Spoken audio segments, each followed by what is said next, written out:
We are not fully automated, and even if we wanted to be or could be or afford to be and have question marks around each of those caveats, I don't think we would. Kaner Walker, founder of ArcSense, and a highly accomplished communications, marketing, and business leader with over 20 years of experience across tech, pharma, and public affairs. He has led global teams at publicly traded companies, shaped strategies for award-winning agencies, and even reported from the NC Capital Press Corps. Connor now brings this deep expertise to ArcSense, helping businesses grow through smart, impactful communication. Time and money, it comes down to that, and I definitely am someone who embraces the exact thinking, and also it's a similar approach that we're taking on behalf of a few clients. You're working on a podcast. Are you planning to do the podcast editing and publishing? I think so. All right, everybody, welcome back to the AI for Business Owner podcast. As always, I am your host, Jeff Torello. Today's podcast is sponsored by Syngen AI, and if you have an interesting story to tell about AI, or if you have questions and things you want to learn or ask about, head to syngen.ai and get in touch. And anybody who mentions the podcast gets a special offer. All right, cool. My guest today, introduce yourself and tell the audience what you got going on, and we'll chat. Sure. Great. Thank you so much, Jeff. Hi, everyone. My name's Connor Walker. The name is actually spelled Khaner. My parents thought it'd be either funny or interesting to name me after Genghis Khan. So that's where that spelling comes from. Yeah. Okay. We were just talking off mic that I've been in Raleigh for the past 25, 26 years now. And for the past 23 of those years my career has been in nothing but marketing and communications. And about a year and a half ago, went out on my own and launched my own agency. Cool. You launched your own. Prior to that, were you in the same role the whole time, or did you climb? Did you change roles? What did that look like? Yes, I'd say before launching my own agency, the 14 years prior then was leadership roles for giant, global companies. 10 years at Lenovo. Traveling the world, leading teams there. 4 years with a pharma services company. It's based here out of RTP, the Research Triangle Park area here in North Carolina, called Syneos Health. That company does a lot of clinical research for companies with new drug compounds, taking them from phase 1 all the way to FDA clearance. So leading communications teams, marketing teams for those companies, events, rights. So a lot of different facets throughout, and a lot of different roles throughout the corporate side of that. Before then, I was a reporter at the General Assembly for several years. I ran the public affairs team for a PR agency headquartered in downtown Raleigh. So kind of the backstory behind all of that was probably much more political in nature, public affairs. Okay. Got it. And what are you independently focusing on now with your company? Yeah, we mostly specialize in life sciences, healthcare, marketing, communication support. And we have a personal habit and growing side of the business that's related to musicians and artists. Oh, cool. So that is basically wrapping marketing communications and booking services around musicians and helping them to connect with more fans, secure more shows. How can marketing feed more shows and shows feed more followers, and all of that kind of reinforce itself? Interesting. Are those independent folks, or are they signed art? What? Yeah, sorry. For Curious. the most part, they are independent artists. A few customers are actual smaller labels that are independent labels, right? Okay. Some are signed to smaller independent labels as well, but we work closely hand in hand with the labels. Got it. Okay. That sounds like it'd be different than corporate comms and probably a little bit more entertaining and just change the pace. It's a ton of fun. We just secured yesterday. We just secured the next to last slot for Raleigh's first night performance. So a huge moment for kind of an up and coming artist of ours that we've been working with her for the past year plus, and now kind of those fruits are paying off, and we're seeing the thing happen. It's really fulfilling. That's great. Congrats, and congrats to her. It's good when progress is made, right? That's right. Just a question that comes to mind, probably relevant for the audience, but without trying to give away any secret sauce, it's not what I want to do. What would you advise, a typical business owner, is a good timeline for starting a marketing effort till when you should expect to see result. And I know that's different based on what you're doing, but just a general rule of thumb kind of thing, what I'm looking for is, I think some folks want marketing to be a magic wand and like you post your sign and people rush, okay, right? But that's not really reality. But what is realistic? If you're doing some of the similar things that you should be doing or following advice, et cetera, is it a 3-month ROI? Is it at 6? And again, I'm not trying to put that in your mouth, but just a off the cuff kind of answer. Yeah, it's a really great question. And not to answer it with a question, but my response back would be, are you a B2C or B2B company, right? If you're a B2C company and maybe you're a franchise owner for a bunch of car washes, I could turn your marketing on tomorrow, right? And we could show up with our smartphones, take a bunch of great photos, find the 2 to 3 that really matter, and run a suite of ads across the Google ad network and the Meta ad network and Reddit or yada, yada, yada. There's literally millions of ways to spend your money. And we would probably know which ads are working versus those that aren't within a week to 2 weeks, right? And start to optimize that spend. So that's for more like the B2C consumer type businesses. I'd say for the B2B, which is where we mostly specialize and like to play in, because I just don't like spending my time inside Google AdWords or the Meta ad system. That makes my brain hurt. And I turn into the Hulk and get all angry and green.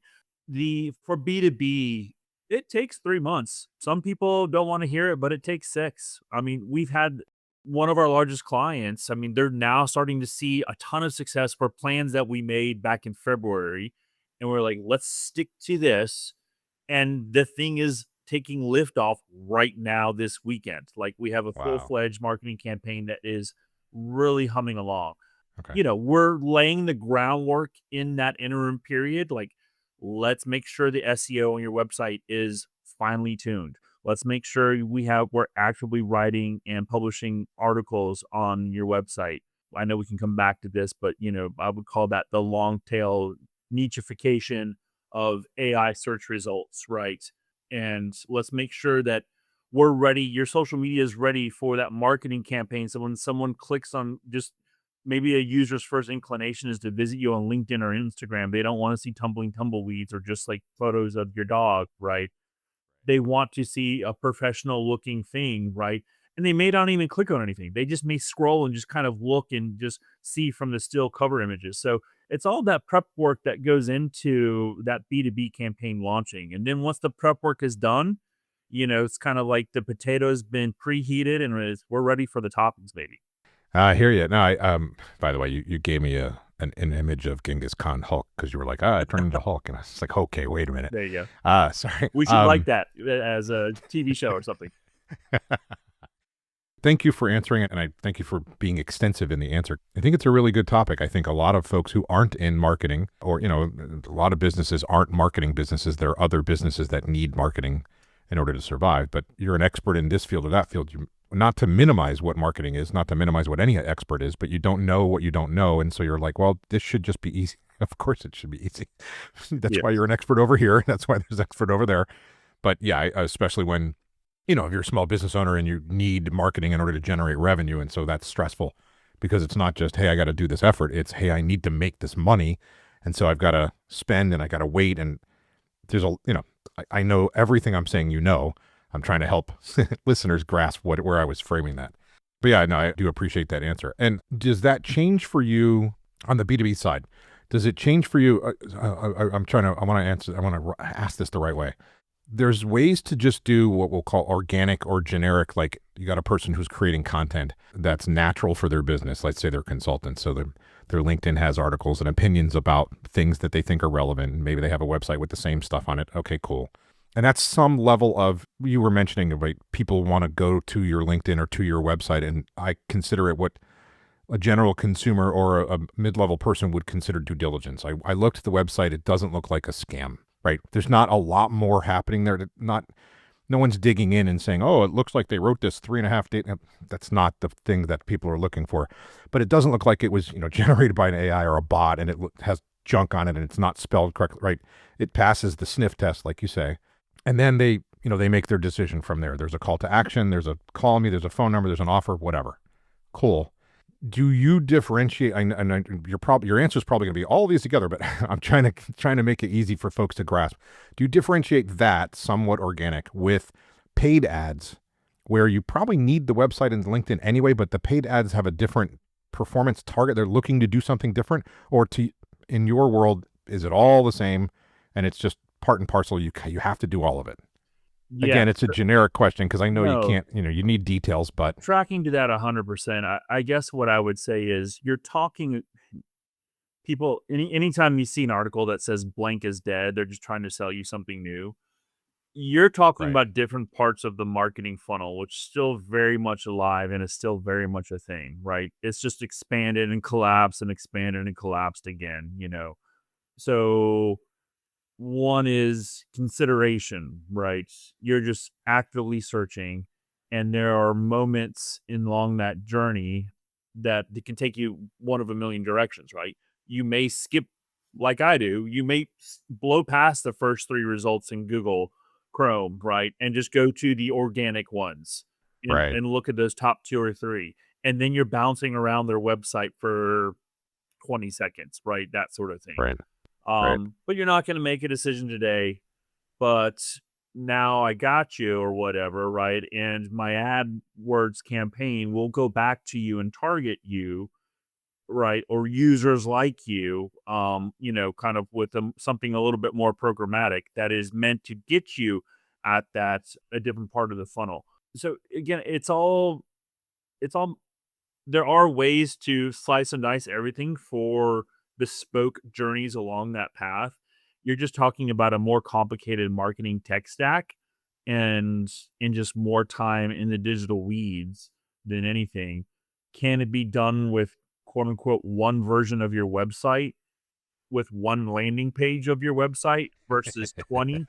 Yes, it can be done that way too, right? Yeah, And yeah. so, marketing, like anything, it can be as complicated as you want it to be, or it can be as easy as you want it to be. Does that answer the question, Jeff? Yeah, it totally does. I don't want to keep pushing on you. Ostensibly, it's a podcast about AI, but in the end, it tends to be a podcast about the crazy stuff that Jeff gets interested in. It just follows a trail, right? So in this particular case, you were here, and I was like, wait, I could get a few of these answered. And more than anything, I'm trying to just fill in for the audience what may be questions depending on who they are and where they are in their journey of how do I do some of these things. So I want to talk about AI stuff, which I Yeah. don't want to keep Yeah. mining you for all kinds of tidbits there, but I do appreciate you answering the questions in good faith. Thank you. Okay, so in that vein, where are you and where's the company in the concept of the spectrum of an AI journey? Right? Are you fully automated with everything you could ever do with AI? Are you using it to write a tweet? Where are you? We are not fully automated. And even if we wanted to be, or could be, or afford to be, and have question marks around each of those caveats, I don't think we would. There is communicators or marketers are at our best when we are chock full of context. So I would say, the good ones or the great ones, they know how to take this weekend's best movie performance with the song that's trending, with the news articles that are on Wall Street Journal and New York Times, and GDP results, and put it all into a blender and then make that really, really applicable to Jeff and his team and his company, right? And to navigate and thread all those disparate needles together into a marketing campaign. It's like, well, I know how your audience is feeling and thinking, and I now know what they're kind of searching for. And here are ways for us to, kind of go in between all of that and find them at moments that make sense. But then there's also ways where, going back to the programmatic ad buys, right?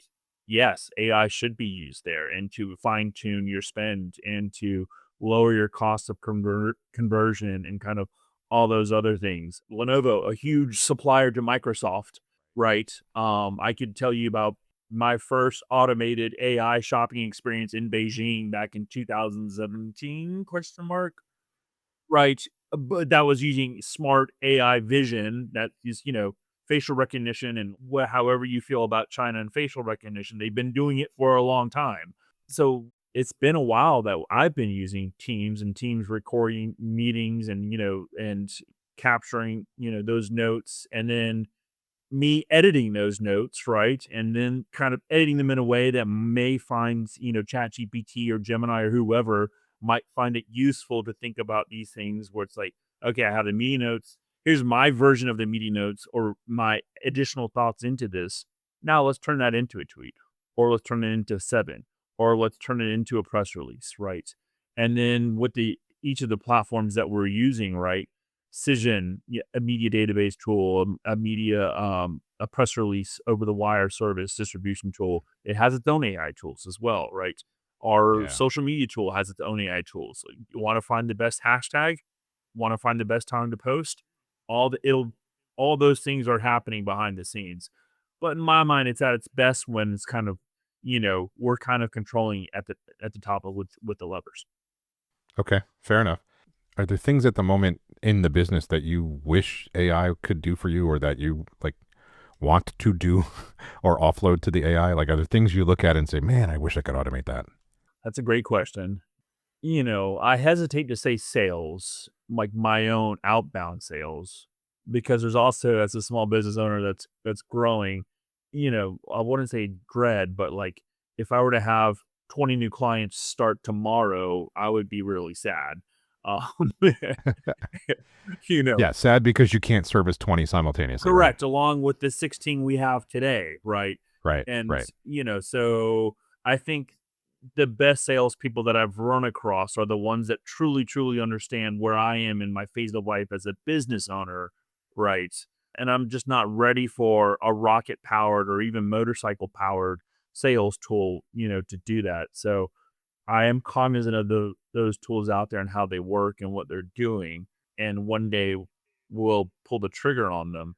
I'd say at a large level, and as someone who A, I abhor doing it personally, but B, I embrace the people that love to do it, project management at a macro level and fine-tuned level. Again, for any one client of ours, they might have 3 to 4 to 5 different campaigns running inside of them. Making sure that we have principal photography done, that we have video done, that we have copy done. How many press releases does each campaign need, right? Where are those press releases going to? Are the media lists done? Again, a lot of those things can be automated, right? But if I were to have a PM tool, that would be super helpful. That kind of sketches across each of those. Yeah. Well, I will say that you really could have a lot of that automated and you could have it automated. Well, I'll call it interactively automated, meaning you could get it to be prompting you. Is this step done or not? And it could be updating a shared tool, a CRM or whatever. Yes. If you're, however you're tracking, it doesn't have to be a CRM. I'm just trying to throw it out. And it wouldn't be a lot of complexity. It actually, you could probably do it sort of point and click without writing code with some of the simple workflow automation platforms. Have you ever heard of the letters N8N?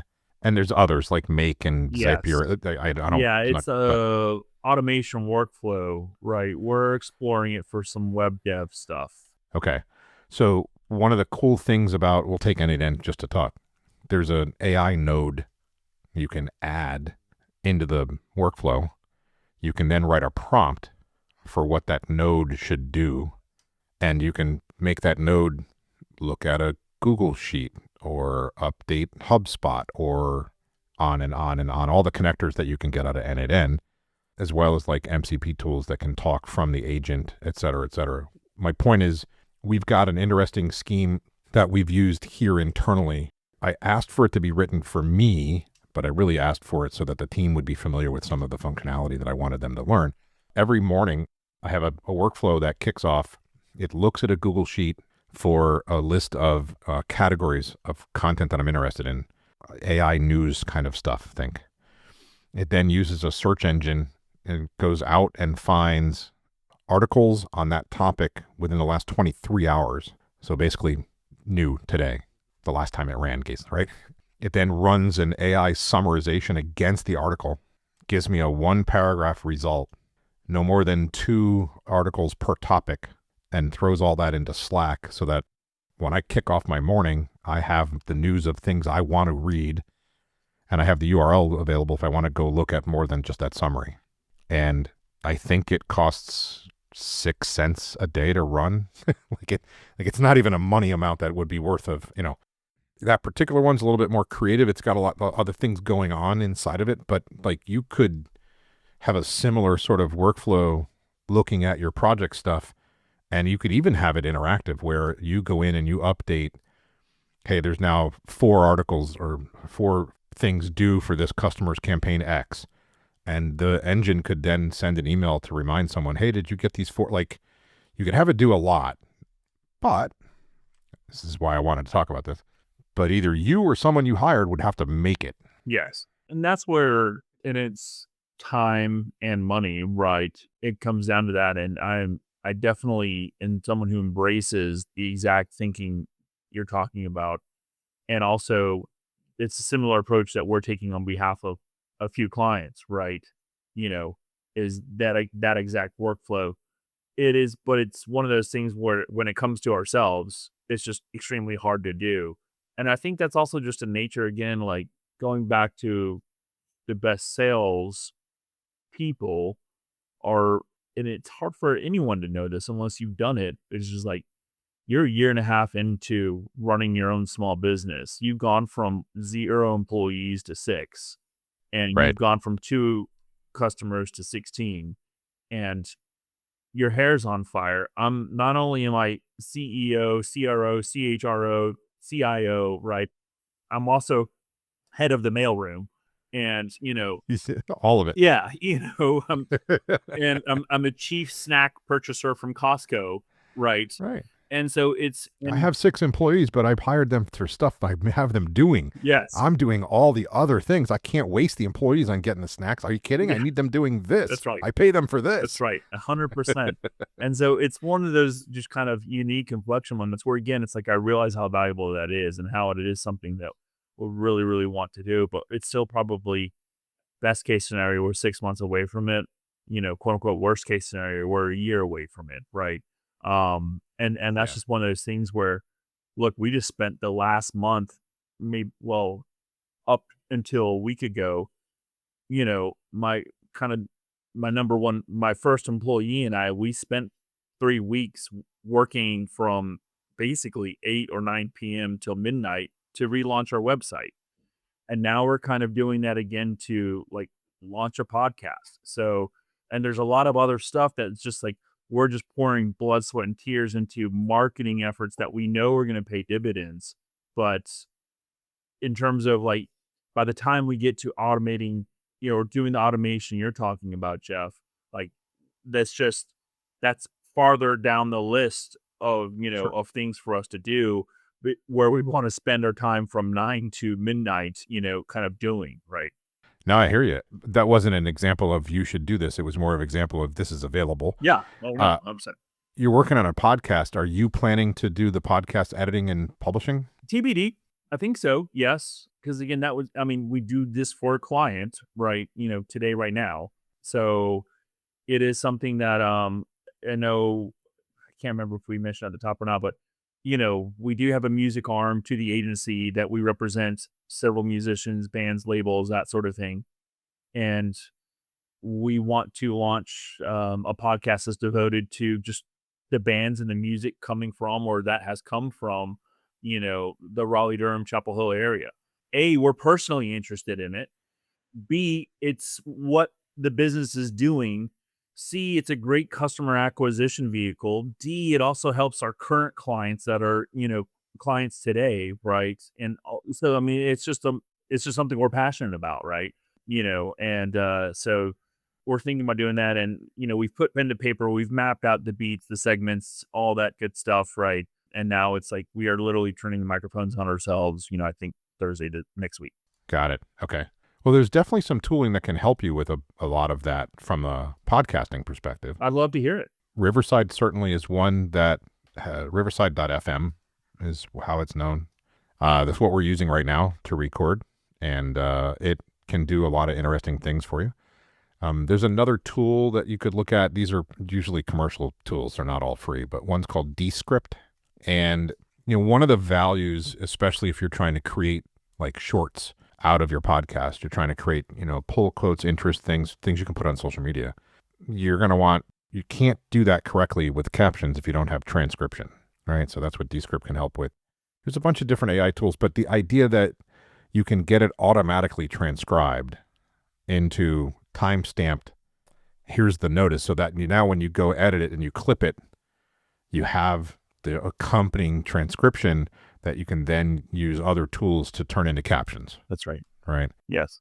Those sort of tooling, just maybe 2 years ago, were very manual and took a lot of work. And now most of the platforms, Riverside, they're not all 100% perfect. You still have to have a QA sequence through it, but you can spend a lot less manual effort. And they're pretty accurate. A lot of them are using the LLM to do some of the transcription, and it does a lot of good things with language. You'll still occasionally, you can probably see this on your own when you look at any social media stuff. You'll see the traditional English grammar issues crop up where the AI can't tell there, and there apart no matter what it does. And the user said there, but even contextually, sometimes the AI is like, no, there's an apostrophe there. No, there's no apostrophe there at all. I said the cat's over there, whatever. I know there's plenty of humans who mess that up too. So like, I can't really we complain. Can't blame AI for the errors we inflicted upon it. Exactly. It's only as smart as it was trained, and it was trained on all our mistakes. So, but those sorts of things where you've got to keep your eye on it. But otherwise, you can get probably 80% of that sort of automated for you and help you out dramatically. Also, the one thing that will maybe not everybody thinks about, but you can get subtitles almost with the drop of a hat from an LLM for just about every podcast. Just point it at and say, I want these languages, and it'll spit back everything in a translated content that you can then, upload on your videos, et cetera, et cetera. So yes. If you're going to YouTube, you're going to get real-time subtitling anyway. But if you're trying to do it yourself, those are super simple and they don't cost anything at all to make happen. Automated editing, still, I don't think it's completely there. I think some things are viable, like from an audio perspective. If you want to get rid of hiss, right? If you don't have a pop filter, if you want to bring that down with a noise filter or whatever, you're just applying what used to be a filter in tools, right? Sure, that can easily be scripted, no problem. You have to play around with it a little bit. You don't want to duck everyone, but that's simple. But really editing something in depth still needs a human today so far. But I know they're working on making it better. Well, please follow up with me whenever it does get better, because I'll definitely be looking at both of those. Okay, yeah. And I think you can do Riverside pretty cheaply. I don't remember Descript. I know Descript is interesting because you'll see when you look at it, but it has a lot of AI driven capability where you can actually do mass updates when it does transcriptions. You can search for certain things in the, where was the section where Jeff was talking about X, and it's like searching the transcription, but it moves the video window with you. So it scrubs to right where you ways to search that you wouldn't think about in a video. There's some cool features in there. I should know the answer to this question, but I'm assuming that if I were to take just a WAV or MP3 file and throw it into Gemini and ask it to generate a transcript from it, I'm assuming that it could, ? A lot of them can. I don't know 100% if Gemini does or not, but plenty of them can. And then there's a bunch of really inexpensive tools that can do that. One of them is a system called Llama Cloud or Llama Index. And it's got a tool in it called Llama Parse. I think it's $20 a month to have an account there, and then you could just upload a file and boom, you get back the words, and it's relatively fast. I actually haven't put audio content into the LLM and see what it does. It's an interesting thing. I should try it. Yeah, same. I'm going to do it. Yeah. And I would want to know, it would be cool if it was something you knew content-wise so that you could very quickly at a glance look at that transcript and say, it missed X. So something short, maybe something that you record yourself, see if it's in there. And put some of the questionable grammar stuff in it and see how good it is. Yes. So that you have a better idea of what you're testing. I think that comes back to, full automation, right? A comment I always, to make myself sound smart, it's like, look, even OpenAI is running TV ads. So, Why? You don't think they need to. Yeah. They're huge, right? But but it's kind of like, again, we do a lot of life sciences and healthcare work, and sometimes those transcripts for videos can be pretty technical, and the system is not capturing whether it's Canva or whatever, or CapCut Pro or any of those kind of editing Right. tools that do have transcription features inside of them. It's not capturing the terminology just right, and it has to be just right.